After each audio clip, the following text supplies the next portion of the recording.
का स्वागत है। आज हम लोग कुछ महत्वपूर्ण मुहावरे को देखने का प्रयास करते हैं जो UP PCS, RO, ARO, Bihar PCS जी में पूछा जाता है। तो चलिए देखते हैं पहला क्या है। यहाँ पर पूछा जाता है कि मुहावरा का अर्थ बताते हुए आप वाक्य का भी निर्माण कीजिए। तो चलिए देखते हैं पहला मुहावरा कौन सा है। अक्ल का पुतला होना मतलब क्या? अधिक बुद्धिमान होना। अक्ल का पुतला होना मतलब क्या? अधिक बुद्धिमान होना। इतने उलझे हुए मामले का सटीक हल सुझाकर रमेश ने सिद्ध कर दिया कि वास्तव में वह अक्ल का पुतला है। नेक्स्ट, अक्ल के घोड़े दौड़ाना मतलब तरह तरह के विचार करना। अक्ल के घोड़े दौड़ाने का मतलब क्या है? तरह तरह के विचार करना। जैसे एक वाक्य हम बना सकते हैं, वैज्ञानिकों ने काफ़ी अक्ल के घोड़े दौड़ाए तब जाकर कहीं सैटेलाइट बना सकें। नेक्स्ट, अक्ल का पत्थर या पर्दा पड़ना मतलब क्या? बुद्धि भ्रष्ट होना। विद्वान और वीर होकर भी रावण की अक्ल पर पत्थर ही पड़ गया था जो उसने राम की पत्नी सीता का अपहरण किया था। नेक्स्ट, अगर मगर करना मतलब क्या? टाल मटोल करना। अगर मगर करना मतलब क्या? टाल मटोल करना। जैसे कोई व्यक्ति किसी के यहाँ तगेदा में जाता है और वो रोज़ दिन आजकल करता है। जैसे यहाँ पे एक बनाए गए वाक्य हम, मैं रोज़ तगादा करने आता हूँ और आप अगर मगर करके टाल देते हैं। अगिया बैताल करना मतलब क्या? कठिन और असंभव कार्य करना। अगिया बैताल का मतलब क्या होता है? कठिन और असंभव कार्य करना।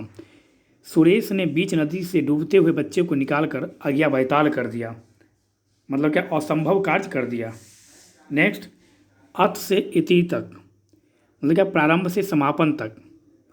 अध्येता को यह ध्यान रखना चाहिए कि अत से इति तक का गंभीर अध्ययन होना चाहिए। मतलब क्या? जो शिक्षक हैं उन्हें यह ध्यान रखना चाहिए कि जिस चैप्टर को, जिस टॉपिक को हम प्रारंभ करें उसे हम अंत तक ले जाएं। नेक्स्ट, अधजल गगरी छलकत जाए, यह बहुत बार आप सुने होइएगा आप। ओछे व्यक्ति का इतरा कर चलना। राजू का बड़बोलापन बिल्कुल ऐसा है जैसे अधजल गगरी छलकत जाए। यह अत्यंत महत्वपूर्ण है, कई बार यह पूछा जा चुका है। यह जैसे बीपीएससी में भी पूछा जा चुका है, एपीओ में भी, यूपीपीसीएस में तो लगातार 2006 तक पूछा जा चुका है। नेक्स्ट, अंधा होना मतलब क्या? विवेक खो देना या जानबूझकर किसी बात पर ध्यान ना देना। इससे एक सेंटेंस बना सकते हैं हम लोग, सुरेश ने जवानी के जोश में अंधा होकर लड़कियों से छेड़खानी कर रहा था जिसके कारण वह हवालात में बंद कर दिया गया। अंधे को आंख दिखाना मतलब परम प्रिय वस्तु की प्राप्ति। अंधे को आंख दिखाना मतलब क्या? परम प्रिय वस्तु की प्राप्ति हो जाना। नेक्स्ट, अंजर पंजर ढीले होना। अंजर पंजर ढीले होने का मतलब यह हुआ कि थक जाना।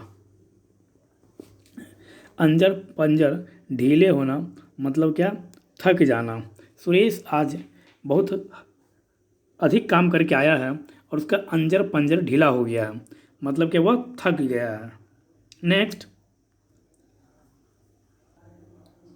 अंधेर खाता होना मतलब क्या? प्रकृति और नियम के विरुद्ध कार्य करना। सरकारी कार्यालयों में बिना रिश्वत दिए कोई काम नहीं होता, पूरी तरह से अंधेर खाता है। नेक्स्ट, अंधेरे में तीर चलाना मतलब क्या? लक्ष्य विहीन प्रयास करना। अंधेरे में तीर चलाना मतलब क्या? लक्ष्य विहीन प्रयास करना। मोहन 4 वर्षों से एक ही कक्षा में है, भगवान जाने अंधेरे में कब तक तीर चलाता रहेगा वो। नेक्स्ट, अंधे की लकड़ी या लाठी होना मतलब क्या? एकमात्र सहारा होना। राम अपने वृद्ध माता पिता के लिए अंधे की लाठी है, यह भी अत्यंत महत्वपूर्ण है यह। नेक्स्ट, अंधे के आगे रोना अपना दीदा खोना मतलब क्या? असहाय व्यक्ति से सहायता मांगना। असहाय व्यक्ति से अनुदान मांगना तो अंधे के आगे रोना अपना दीदा खोना के बराबर है। जो खुद असहाय है, जो खुद किसी दूसरे पर निर्भर करता है, उससे आप जाकर दान मांग रहे हैं, अनुदान मांग रहे हैं, तो ये तो बहुत ही मूर्ख वाली बात है यह। नेक्स्ट, अपना उल्लू सीधा करना। अपना उल्लू सीधा करना मतलब क्या? स्वार्थ सिद्ध करना। अपना उल्लू सीधा करना मतलब क्या? स्वार्थ सिद्ध करना। रतन बाबू को अभी तुम नहीं समझोगे, तुम्हारी आंखों के सामने वह अपना उल्लू सीधा कर लेंगे और तुम देखते रह जाओगे। अत्यंत महत्वपूर्ण यह पीसीएस जे बिहार में भी पूछा जा चुका है। नेक्स्ट, अपना सा मुँह लेकर रह जाना मतलब क्या, विफल मनोरथ रह जाना या लज्जित हो जाना। अपना सा मुंह लेकर रह जाना मतलब क्या, विफल हो जाना या लज्जित हो जाना। जब मैंने उसका झूठ सिद्ध कर दिया तो वह अपना सा मुंह लेकर रह गया। नेक्स्ट, अपना नींद सोना, अपनी नींद जागना या उठना, किसी बात की चिंता ना करना। सुरेश को घर परिवार से क्या लेना देना है, वह तो स्वयं अपनी नींद सोता है और अपनी नींद जागता है। मतलब ये कोई ऐसे व्यक्ति हैं जिन्हें किसी से कोई मतलब नहीं हो, उनको बस सिर्फ अपना खाना है, सोना है, उठना और फिर घूमना है। घर में क्या हुआ नहीं हुआ, आसपास में क्या घट रहा है, उससे उन्हें कोई मतलब नहीं है। तो उन्हें यह फकर मतलब क्या मुहावरा कहा जा सकता है, अपना नींद सोना और अपनी नींद जागना या उठना। नेक्स्ट, अपनी खिचड़ी अलग पकाना, अपनी खिचड़ी अलग पकाना मतलब क्या, स्वार्थी होना या सबसे अलग विचार रखना या सबके साथ न चलना। यदि सभी अपनी अपनी खिचड़ी अलग पकाने लगे तो देश और समाज की उन्नति होने से रह जाएगी। बात यहाँ पर सत्य है। यदि सभी लोग सिर्फ अपने अपने हित के बारे में सोचने लगे तो देश में एकजुटता जो है वह खत्म हो जाएगी और तब यह एक देश नहीं बने। एक परिवार कब बनता है, जब परिवार के सभी सदस्य एक साथ रहते हैं तब परिवार का निर्माण होता है। वहीं पर जब अलग अलग हो जाते हैं तो वह परिवार का निर्माण नहीं हो पाता है। जिस तरह से क्लास 4 या 5 पढ़े होइएगा, एक बुजुर्ग व्यक्ति थे, उन्हें 4 पुत्र था और उन्होंने सभी को कहा कि जाओ लकड़ी एक एक चुन के लाओ, और सबों ने बगीचा से लकड़ी चुन कर लाया और बोले सब तोड़ दो। अब सब ने तोड़ दिया तुरंत, लेकिन फिर कहें कि उस चारों लकड़ी को इकट्ठा करो अब तोड़ो, तो उसके बाद उसे टूटना या वो लकड़ी जो है वह टूटना असंभव हो गया।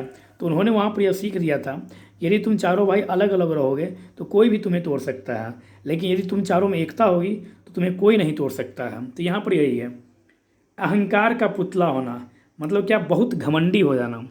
जैसे किसी व्यक्ति को आप देखिएगा कुछ उसे प्राप्ति ना हो जाए, उसे लगता है कि वह सबसे बड़ा महान व्यक्ति हो गया है। वास्तविकता यह है कि उसे कुछ भी नहीं मिला है, लेकिन उसे ऐसा लगता है कि वह बहुत बड़ा आदमी हो गया है वो। तो उसी को हम बोल सकते हैं अहंकार का पुतला होना। क्या कहेंगे, अहंकार का पुतला। जैसे उसकी बड़ी बड़ी बातें सुनकर हम सब के कान पक गए, वह अहंकार का पुतला है। अंडे सेना मतलब क्या, घर में बेकार बैठना या निठल्ले बैठना। अंडे सेकना, घर में बेकार या निठल्ले बैठना। घर में अंडे सेने से अच्छा है कुछ काम कर लिया करो। ये भी PCS 1996 में यह प्रश्न पूछा जा चुका है। तो आज हम लोग कुल महत्वपूर्ण 20 मुहावरों को देखने का प्रयास किए हैं। आगे भी हम लोग इस टॉपिक को देखते रहेंगे, क्योंकि UPSS RO ARO में अत्यंत महत्वपूर्ण है। यह मेंस में भी और प्री में भी हिंदी ही आपका मार्क्स 60 नंबर का ARO और RO में प्री में रहता है 60 नंबर का हिंदी, और 140 का GK GS फर्स्ट पेपर होता है वो। तो आपका बहुत ही मार्केबल यह सब्जेक्ट है, और 60 में 60 भी आप ला सकते हैं यदि आपको इस तरह से आपको यदि याद रहे तो। यह वीडियो यदि अच्छा लगे तो लाइक कीजिए, शेयर कीजिए, कमेंट्स कीजिए। यदि इसमें कुछ सुधारात्मक बातें हो तो आप बता सकते हैं, वह भी किया जाएगा। धन्यवाद दोस्तों।